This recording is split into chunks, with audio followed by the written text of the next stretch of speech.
আপনি যখন আপনার স্ত্রীর সম্পর্কে কোনো নেতিবাচক কথা বলেন, সেটা যদি হয় অন্য কোনো নারীর সঙ্গে, তখনই আপনি নিজের সংসারের একটা দরজা খুলে ফেলেন। হয়তো আপনি সেটা খুব সাধারণ একটা কথোপকথন বলে ভাবছেন, কিন্তু বাস্তবে আপনি জানিয়ে দিচ্ছেন যে আপনার দাম্পত্য জীবনে একটা শূন্যতা আছে।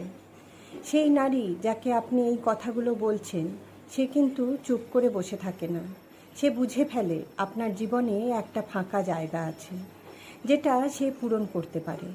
আপনি যদি বলেন, আমার স্ত্রী আমাকে আগের মতো সময় দেয় না, সে তখন চেষ্টা করে আপনাকে প্রতিদিন একটু বেশি সময় দিতে। যদি বলেন, আমার স্ত্রী শুধু অভিযোগ করে, সে তখন আপনাকে প্রশংসা দিয়ে ভরিয়ে দেয়।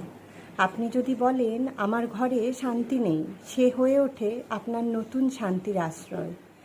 আপনি হয়তো ভাবেন, আমি তো শুধু মন খারাপের সময় একটু সাপোর্ট খুঁজছিলাম, কিন্তু আপনি বুঝতেও পারবেন না কখন এই কথাবার্তা এক ধরনের মানসিক সম্পর্ক হয়ে উঠেছে।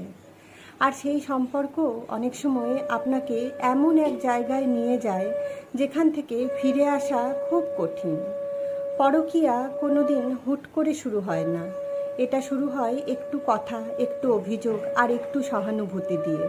কিন্তু একবার আপনি সেই পথে পা রাখলে তা থামানো কঠিন হয়ে পড়ে। আপনি যাকে হালকা করে দেখছেন, সে হয়তো আপনাকে তার জীবনের মূল অবলম্বন ভাবতে শুরু করেছে। তখন সেই সম্পর্কের দায় আর শুধু আপনার একার থাকে না, দুইজনের আবেগই জড়িয়ে পড়ে।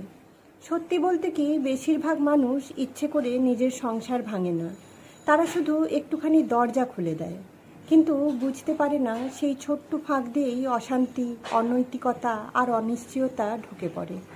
তাই আপনার যদি দাম্পত্য জীবনে সমস্যা থাকে, সেটা নিয়ে আপনার জীবনসঙ্গীর সঙ্গেই কথা বলুন।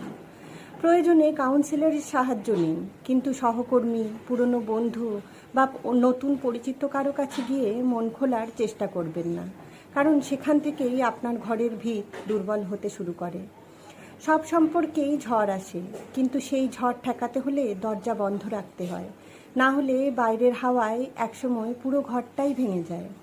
আপনার স্ত্রী আপনার ঘরের মানুষ, তার সঙ্গে বোঝাপড়ার চেষ্টা করুন। বাইরে থেকে প্রশান্তি খুঁজতে গিয়ে যেন আপনার ভেতরের শান্তিটাই না হারিয়ে যায়।